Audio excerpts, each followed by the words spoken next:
قاف پڑھتے ہوئے اس کو موٹا کر کے پڑھیں گے اور آپ نوٹس کریں آپ کے حلق میں جو گلے کا جو نیچے والا حصہ ہے وہ اوپر تالو سے ٹکراتا ہے تو قاف قاف قاف نکلتا ہے. کیسے؟ حلق کا نیچے والا حصہ اوپر والے تالو سے ٹکراتا ہے, گلے میں جو تالو ہوتا ہے اس سے ٹکرا کے قاف نکلتا ہے. یہ موٹا قاف ہے جبکہ اگلا والا باریک قاف ہے. کاف, پہلے قاف, دوسرا کیا ہے کاف, قاف کیف. لام, زبان کے کنارے اور زبان کا سرا جب اوپر منہ کے ساتھ ٹچ ہوتا ہے تو لام ادا ہوتا ہے. لام لام. میم, میم بھی ہونٹوں کے گیلے حصے سے نکلتے ہیں, جہاں سے با نکلتا ہے وہاں سے ہی میم نکلتا ہے. دیکھیں آپ ادا کر کے دیکھیں, دونوں ہونٹ آپس میں ٹکراتے ہیں تو میم ادا ہوتا ہے, یعنی کہ میم کا مخرج دونوں ہونٹوں کی تری ہے. نون, زبان کا سرا کچھ حصے کے ساتھ اوپر جب ٹکراتا ہے منہ کے اوپر والے حصے سے تو نون ادا ہوتا ہے. نون. میرے خیال سے آج تک اتنا کافی ہے. انشاءاللہ اگلے جو حرف ہمارے رہ چکے ہیں وہ ہم اگلی کلاس میں پڑھیں گے. بہرحال میں دوبارہ سے آپ کے سامنے پڑھتی ہوں, آپ اس کے ساتھ ساتھ تلاوت کریں, سیکھیں. اگر آپ کو سمجھنے میں مشکل ہو تو میں آپ کے ساتھ اپنا واٹس ایپ نمبر شیئر کروں گی, اس میں آپ وائس میسج میں مجھے سبق سنا سکتے ہیں اور میں آپ کی غلطیاں بھی نکال سکتی ہوں. وائس میسج کر کے میں آپ کی تلفظ کی غلطیوں کو درست کر دوں گی. ویسے کلاس لینا مشکل ہو جاتا ہے ایک ایک فرد کے ساتھ, اس طرح ہماری کلاس بھی آسان ہو جائے گی اور انشاءاللہ تعالیٰ آپ بہت جلد قرآن پاک کو صحیح طریقے سے پڑھنا سیکھ جائیں گے. میں پھر سے آپ کو پورے یقین کے ساتھ کہتی ہوں اور پوری ذمہ داری کے ساتھ کہتی ہوں, اگر آپ نے روزانہ ہماری اس کلاس کو سنا, پڑھا, لیا تو انشاءاللہ بہت جلد آپ قرآن پڑھنا سیکھ جائیں گے. ہر کام کو پورا کرنے کے لیے محنت لگانی پڑتی ہے, محنت آپ کو پڑھنے کی لگانی پڑے گی. انشاءاللہ آپ اس کا فائدہ بہت جلد اپنی آنکھوں سے دیکھ لیں گے. اعوذ باللہ من الشیطان الرجیم, بسم اللہ الرحمن الرحیم.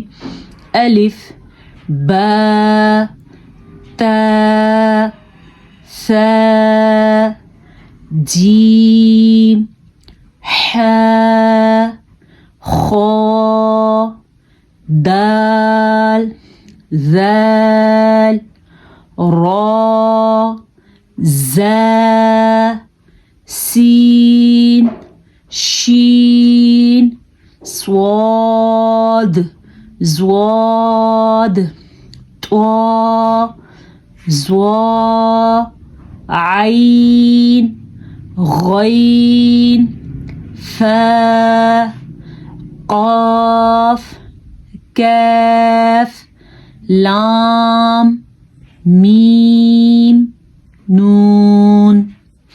امید ہے آج کی کلاس میں پڑھے گئے تمام حروف جو حروف مفردات کہلاتے ہیں آپ کو سمجھ آ گئے ہوں گے. ہم ایک دفعہ پھر انشاءاللہ آپ کے سامنے اس کی تلاوت کرتے ہیں, بلکہ میں آپ کو ایک ایک لفظ کو پین رکھ کے سکھاتی ہوں.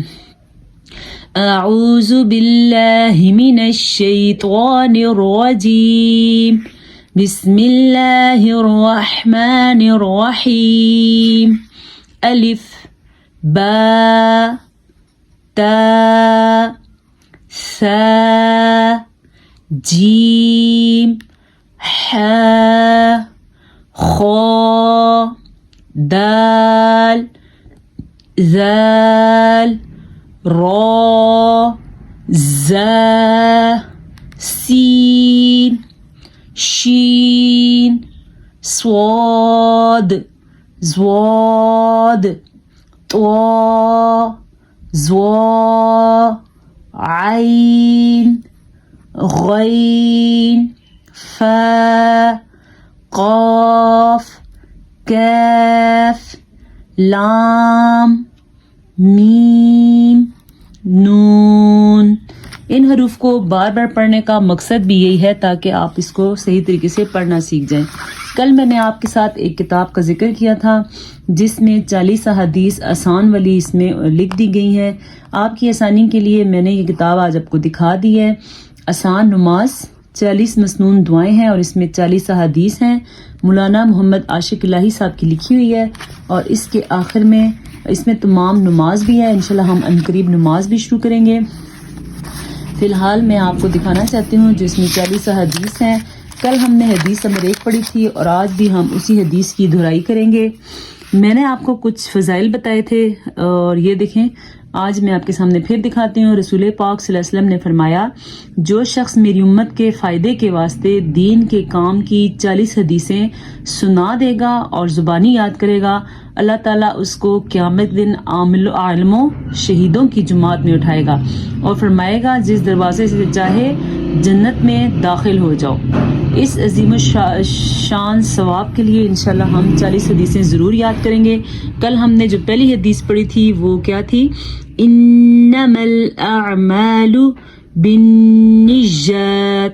یہ والی حدیث کی سب سے بڑی 2 کتابیں بخاری میں بھی ہے اور مسلم میں بھی ہے. اس کا مطلب ہے سارے عمل نیت سے ہیں، یعنی کہ نیت کی درستگی اعمال کو قبول کروانے کے لیے بہت ضروری ہے. انما الاعمال بالنیات. پھر پڑھیں انما الاعمال بالنیات. یہ ایک حدیث ہم انشاءاللہ 10 دن تک اس کو بار بار پڑھیں گے تاکہ ہمیں زبانی یاد ہو جائے. اس کا کیا مطلب ہے؟ سارے عمل نیت سے ہیں. جزاک اللہ. امید ہے آج کی کلاس سے آپ کو فائدہ ہوا ہوگا. انشاءاللہ ہم پھر ملیں گے ایک نئے سبق کے ساتھ اور ایک نئی کلاس کے ساتھ. السلام علیکم ورحمۃ اللہ وبرکاتہ.